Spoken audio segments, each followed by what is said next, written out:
Salut, bienvenue sur votre plateforme. Ici, c'est votre humble serviteur, l'homme le plus noir de la terre maintenant. Donald Trump 1 a aidé à fragiliser les États-Unis d'Amérique. Il a aidé à pousser pour le déclin des États-Unis d'Amérique, l'Empire américain, avec sa guerre stupide qu'il a lancée contre l'Iran. Et sur la base de mensonges, de manipulations de la part des lobbies de l'entité. Les amis, je n'arrive pas à prononcer le nom de ce pays-là aujourd'hui parce que ils sont forts. Les lobbies et tout ça, ils sont forts. Dans le monde, sur ces réseaux-là, dès que vous dites quelque chose qui est apparent comme vérité, et si vous êtes au sud global, donc on va venir vous dire que c'est la haine. Donc prononcer le nom du premier ministre de l'entité, c'est la haine. Parler des crimes de l'entité, c'est la haine. Parler du nombre de morts en Palestine, c'est la haine. Parler des crimes contre l'humanité, c'est la haine. Parler des mandats d'arrêt contre quelqu'un, c'est la haine. Surtout contre ces messieurs-là. Mais il ira en prison. Je sais que vous savez de qui je parle. Il ira en prison. Igogo Fongata. Yes. Igogo Fongata. Le chef de la diplomatie iranienne, après Islamabad au Pakistan, il est allé à Oman, après il a visité l'Arabie Saoudite et il est allé en Russie où il a rencontré le président russe à Saint-Pétersbourg. Si vous êtes au Cameroun, c'est le Douala de la Russie, dont la capitale dite économique. Et Poutine lui a rassuré du soutien indéfectible de la Russie. Un. De deux, Poutine lui a dit, monsieur le ministre des Affaires étrangères, nous allons tout faire pour amener la paix en Iran. Les amis, qui parle de la paix parle de l'équilibre des forces, de l'équilibre de la brutalité. Parce que c'est le seul langage que l'impérialiste comprend. Si l'impérialiste vous tape 2 fois et vous tapez l'impérialiste 3 fois, ils ne vont plus revenir la 3e fois. Donc, quand un des ministres en Iran dit aujourd'hui que l'Iran doit avoir l'arme nucléaire, en fait, c'est ce type de langage que les Arabes aiment comprendre. Parce que depuis très longtemps, l'Iran a toujours dit « nous ne voulons pas d'armes nucléaires ». Il y a même eu un fatwa de l'ancien guide suprême assassiné froidement par Donald Trump et son ami, le chef de la junte de l'entité. Et aujourd'hui, l'homme qui ne voulait pas d'armes atomiques, un ayatollah, un homme religieux. Aujourd'hui, ce sont les gardiens de la révolution qui gèrent ce pays-là. Et ils savent pertinemment que si l'Iran avait l'arme atomique, Donald Trump et son fou, le chef de la junte de l'entité, ne devrait jamais envisager attaquer l'Iran. En fait, l'attaque contre l'Iran, c'est pourquoi? Regardez bien l'entité. Depuis sa création en 1748, l'entité a toujours agressé ses voisins.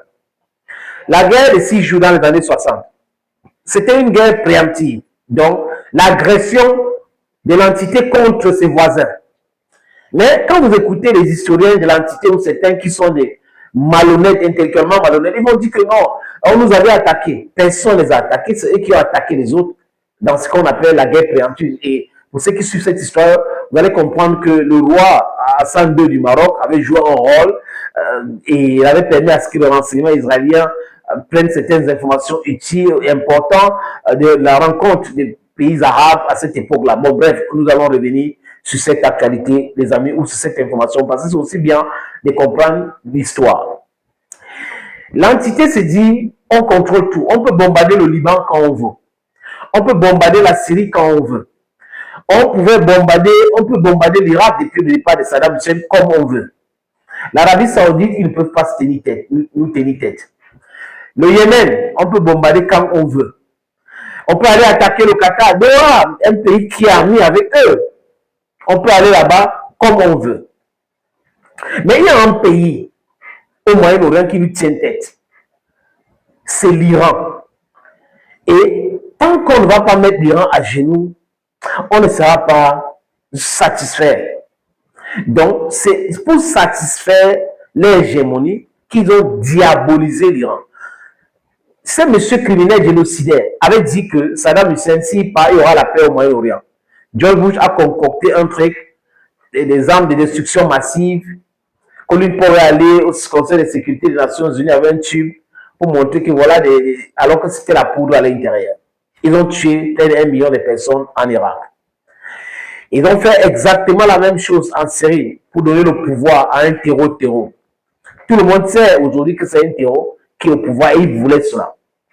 Donc, comme l'Iran les tient tête et ils ne peuvent pas se dire qu'ils sont une superpuissance au Moyen-Orient, il faut donc tout faire pour avoir l'aval des États-Unis d'Amérique qui détestent aussi l'Iran, mais pas pour les mêmes raisons que l'entité, parce que l'entité veut l'hégémonie de la puissance.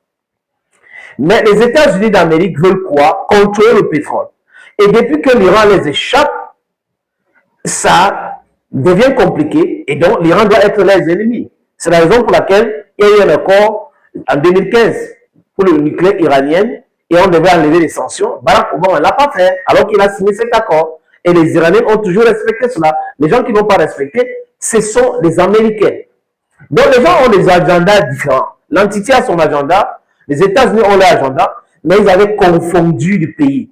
Ils pensaient qu'en tuant ou en assassinant le guide suprême, ça devait s'effondrer, mais ça ne s'est pas passé comme ils avaient prévu. Donc aujourd'hui, le chef de la diplomatie iranienne, Abbas Araghchi, fait le tour.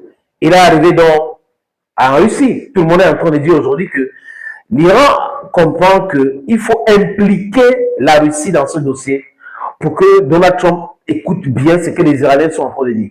Et donc, il a rencontré le président russe. Ils ont discuté ensemble. Vous allez voir peut-être d'ici peu, ce dossier va quitter complètement Islamabad pour se retrouver à Moscou. Et là, Donald Trump et les Américains savent que si ça arrive à Moscou, ils ne pourront pas continuer à manipuler, à imposer les choses. Ça ne va pas marcher. Donc, le chef de la diplomatie iranienne fait le tour, mais il fait le tour avec l'autorisation de son président Pezeshkian et aussi les gardiens de la révolution. C'est comme ça que ce pays est dirigé aujourd'hui. Et bon, on va parler du guide suprême, Mojtaba Armeni, et qui est quelque part. Je vous ai dit qu'il est en Russie. Donc, c'est normal d'aller en Russie. Je ne sais pas si le chef de la diplomatie a rencontré le guide suprême, mais le guide suprême actuellement est en Russie. C'est l'information qu'on avait eue. New York Times dit que non, il est en Iran, quelque part dans une ville. Voilà comment ça se passe pour lui donner des lettres. Nous avons dit que le jour où on avait bombardé le palais du guide suprême ou le bureau du guide suprême, il était dedans. Il est sorti seulement se balader parce qu'il avait travaillé toute la nuit et les éclaboussures l'ont blessé. Et le guide suprême se porte bien pour le moment. Il est en Russie. Et je crois que la visite d'Abbas Araghchi aussi, c'est prendre certaines instructions pour la suite des négociations. La Russie donc impliquée directement dans ces négociations. On va voir ce que ça va donner, les amis. Allons, Gomé.